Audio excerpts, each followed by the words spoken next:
আসসালামু আলাইকুম। কেমন আছো শ্রোতা বন্ধুরা? আজকে আমি মাহিরন চলে এলাম মন গহীনে বৃষ্টি নামে গল্পটির তৃতীয় পাঠ পড়ে শোনাতে। গল্প পাঠে আছি আমি মাহিরন, লেখনীতে আছে অহনা জাবিন।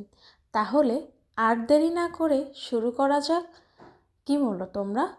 আর গল্পটি ভালো লাগলে অবশ্যই লাইক কমেন্ট শেয়ার করে আমাদের পাশে থাকবে। কথায় আছে মা বাবা ছাড়া কেউ আপন নয়, কিন্তু সুপ্রভার ক্ষেত্রে এই কথাটা আংশিক সত্য। এতদিন তার আপন ছিল শুধু মা, যার লড়াইয়ের কারণে সুপ্রভা এত দূর এসেছে। শহরে এসে নিজের স্বপ্ন পূরণের দিকে এক ধাপ এগিয়েছে। তবে শহরে আসাটা সম্ভব হতো না যদি তার মামা সাহায্য না করতেন। সে তো নিজের স্বপ্ন পূরণ করতে আর নিজেকে বাঁচাতে শহরে এসেছে, তার মামার বোঝা হতে না। এখন তার মনে হচ্ছে তার পড়াশোনা নিয়ে তার মামাকে অনেক ঝামেলার মধ্যে দিয়ে যেতে হবে।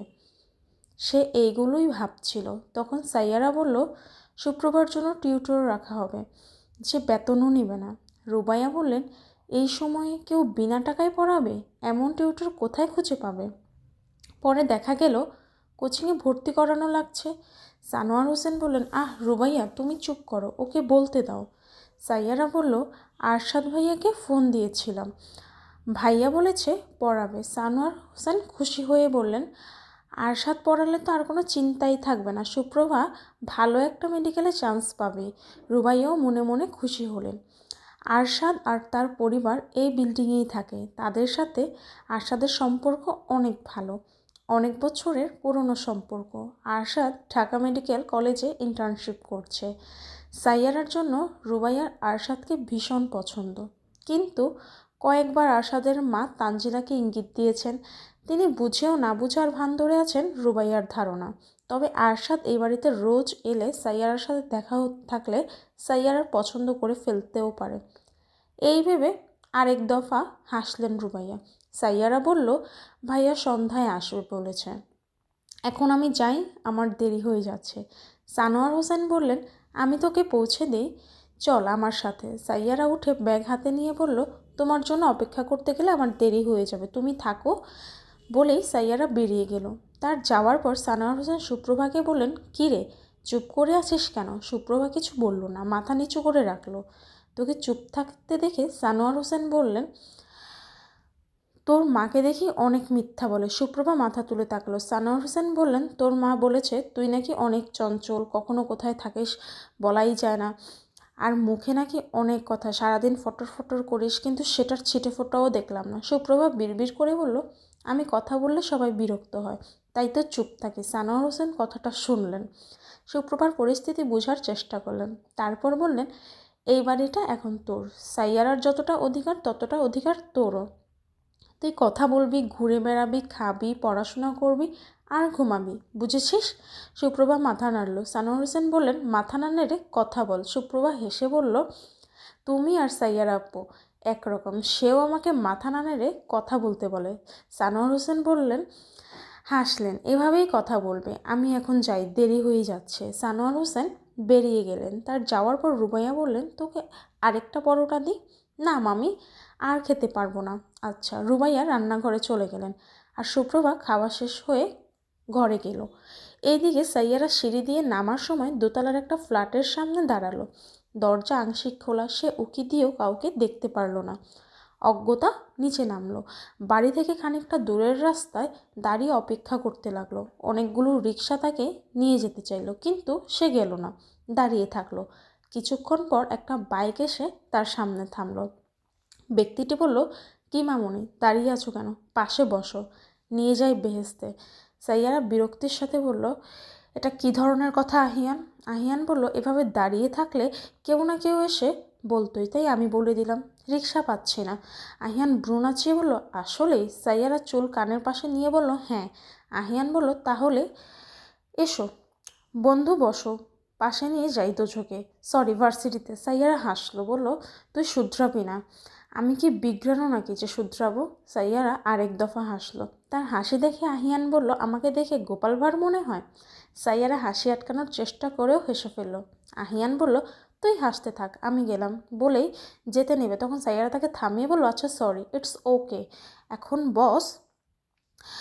সাইয়ারা আহিয়ানের পিছনে গিয়ে বসলো। আহিয়ান বাইক স্টার্ট দিল, তারপর বলল, এত সকালে আরশাদকে ফোন দিছিলি কেন? তুই কিভাবে জানলি? তখন ও আমার সামনেই ছিল, তোর সাথে কথা বলতে বলতে আমার দিকে আর চোখে তাকালো। ওহ দোস্ত, সত্যি করে বল, আমার সিগারেট খাওয়া নিয়ে আরশাদকে কিছু বলিসনি তো? সাইয়ারা হাসলো, তারপর বলল, হ্যাঁ বলেছি। তুই যে আজকাল সিগারেট খাওয়া বাড়িয়ে দিয়েছিস আর নেশার কারণে ভুলভাল দেখছিস সেটা তো সত্যি। আজকে ভোরে ছাদে প্রেতাত্মা দেখলাম। সাইয়ারা ভ্রু কুঁচকে হলো, প্রেতাত্মা? না মানে একটা মেয়ে দেখলাম দাঁড়িয়েছিল, কথাও বলেছি। তুই কি গাঁজা খাওয়া শুরু করেছিস? আমি মজা করছি না। মেয়েটা নিজের নামও বলেছিল, কিন্তু এই মুহূর্তে মনে পড়ছে না। তাহলে হয়তো নতুন এসেছে বা কারো বাড়ির মেহমান, হয়তো বা। তুই এবার বল, তোর কথা শুনে আরশাদ কি বলেছে? বের হওয়ার সময় তো দেখা হয়েছিল, কিছু বলল না। অন্য সময় হলে তো সেই ক্লাসে নিত।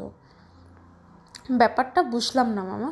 সাইয়ারা জোরে জোরে হাসলো, তারপর বলল, আসলে ব্যাপারটা হচ্ছে মামা আরশাদ ভাইয়াকে এসব বলতে ফোন দেয়নি, আর বলিও নেই। অন্য কারণে ফোন দিয়েছিলাম। কি কারণ? দরকার ছিল। কি দরকার? তোর এত কিছু জানা লাগবে না।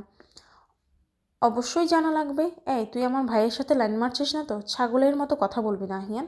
ছাগলের মতো কথা বলছি? তুই তো একটা আস্ত ছাগল। আমার ছাগল হওয়ার পসিবিলিটি 0%, কারণ আমি ছাগল হলেও বাইক চালাতে পারতাম না, আর না তোর সাথে কথা বলতে পারতাম। সাইয়ারা বিরক্তির সাথে বলল, চুপ কর গাধা। এবার তুই পোল্টি খাচ্ছিস, একবার ছাগল তো আরেকবার গাধা, এসব মানবো না মামা। আমি মানুষ, আমাকে মানুষই বলবে। এই ছাগল গাধা এগুলা কি? আচ্ছা এবার চুপ কর।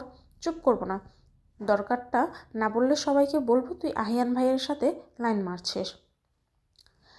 নীরা, তানজিম, শ্রাবন্তী সবাইকে বলে দিব আমাদের সাইয়ারা মামা আমার ভাইয়ের সাথে টেম্পু চালাচ্ছে। সাইয়ারা দাঁতে দাঁত চেপে বলল, থাপ্পড় খাবি এবার। তুই বল। আমি চুপ করে গেলাম। সাইয়ারা বলল, বলেছিলাম না আমার ফুফাতো বোন আসবে? ওর ব্যাপারটা বলেছিলি? বেচারে, ও মেডিকেলে পড়তে ইচ্ছুক, কিন্তু জানিসই তো আমাদের অবস্থা, তাই ভাইয়াকে বলেছি ওকে পড়াতে। আহিয়ান তাচ্ছিল্যর হাসি হেসে বলল, আরশাদ পড়াবে? তাহলে তো হয়েই গেল। মেয়েটা হয় কয়েকদিন পর সুইসাইড করবে, নয়তো ওর মতো হয়ে যাবে, গভীর নিরামিষ, কিচ্ছু হবে না। ও ভালো মেডিকেল চান্স পাবে, আমি নিশ্চিন্ত, দেখা যাবে। তা ওর নাম কি? সুপ্রভা। নামটা কোথাও শুনেছি মনে হয়। নামই তো কোথাও শুনবি হয়তো।